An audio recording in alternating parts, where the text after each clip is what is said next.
This is Adam from Small Town Machine Shop. I want to talk to you guys today. I get a lot of questions about speeding up older lathes. Now, this is just my opinion, so, just take that for what it's worth. I have a couple lathes here that turn pretty slow. This is my 16-inch Reed Prentice. As you see, it has a blisteringly fast spindle speed of 536. Now, this has one of the things I would consider most when thinking about increasing speed is what kind of bearings are in your headstock and what the lubrication type is.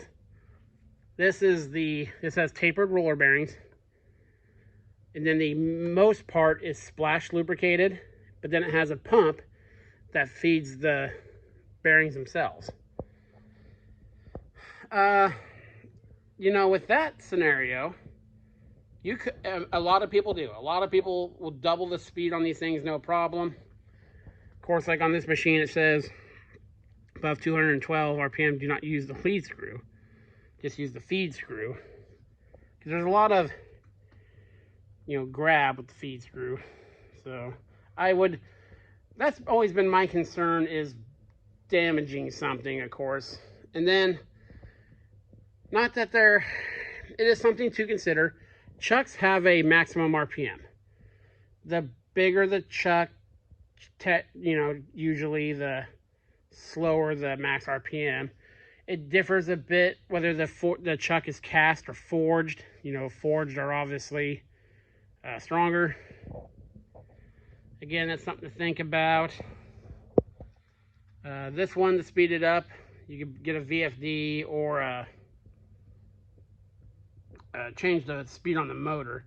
I can't change the pulley because it has its own unique chain drive. I am not a big fan of speeding up older lathes. I use a lot of high speed still, so I'm fine with the speeds my lathes have. If you want to use a lot of carbide, and you can use carbide on a slow machine, but if you really want to take advantage of the benefits of carbide, then yeah, you need higher speed. And remember too, you also need feed pressure to go along with that speed. So now let's go over, if I can go over that way. Let me stop and I'll take you over to another lathe. I'll bring you back. Okay, now we're over at the 18-inch Boyne Emmis lathe. As I said, this is an 18-inch. This guy has plain bearings. So, I would be less apt to increase the speed on a lathe with plain bearings. Again, I've seen a lot of people do it. In fact, the first big lathe I had was a 16-inch. It was a Cisco, I think. Not the one you saw in my early videos, but it was just like that. And someone had oversped it to twice the speed. See, this guy has a super fast 373 spindle speed. But again, too, if you're using it for bigger stuff, another reason why I don't care what my bigger lathes turn is I turn a lot of pump impellers and check valves and stuff like that. So I turn stuff slow anyway.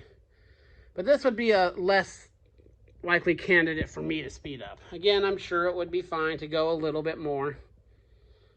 Just increase how much oil gets to the bearings, of course. Bearing temperature is very important.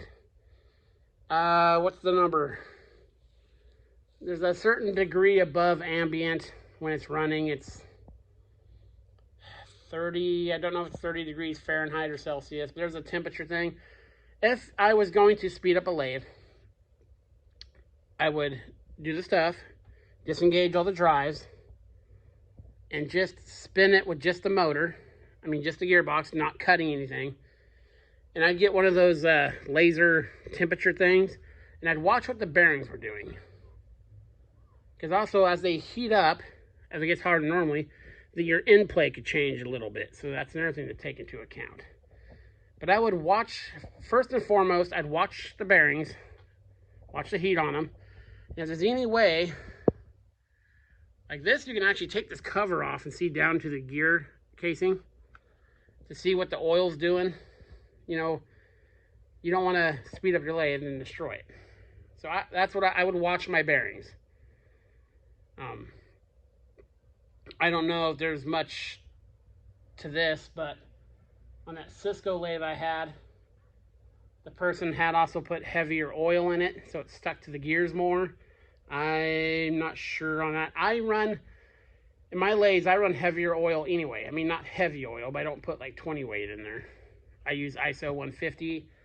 I got a buddy with a machine shop that has a bunch of machines, and he puts the same stuff in all his machines, no issue. But again, use the oil you want. There's going to be mindful when you're speeding these up, is if they have a brake and a clutch, you know, that's going to be spinning a lot faster than it was intended, so it might be a little grabbier, might wear a little more. But the clutches and brakes on these lathes are pretty robust. So the biggest thing would just be the drives.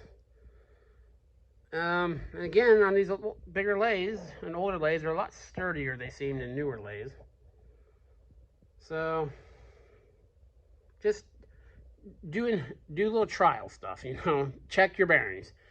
Again, if you're going to speed up your lathe, the two biggest factors in my mind are the bearings and the lubrication system in the headstock.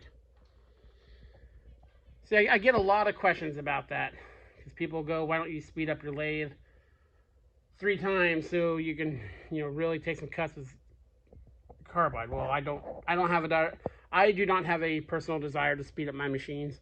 I have no intentions of doing it.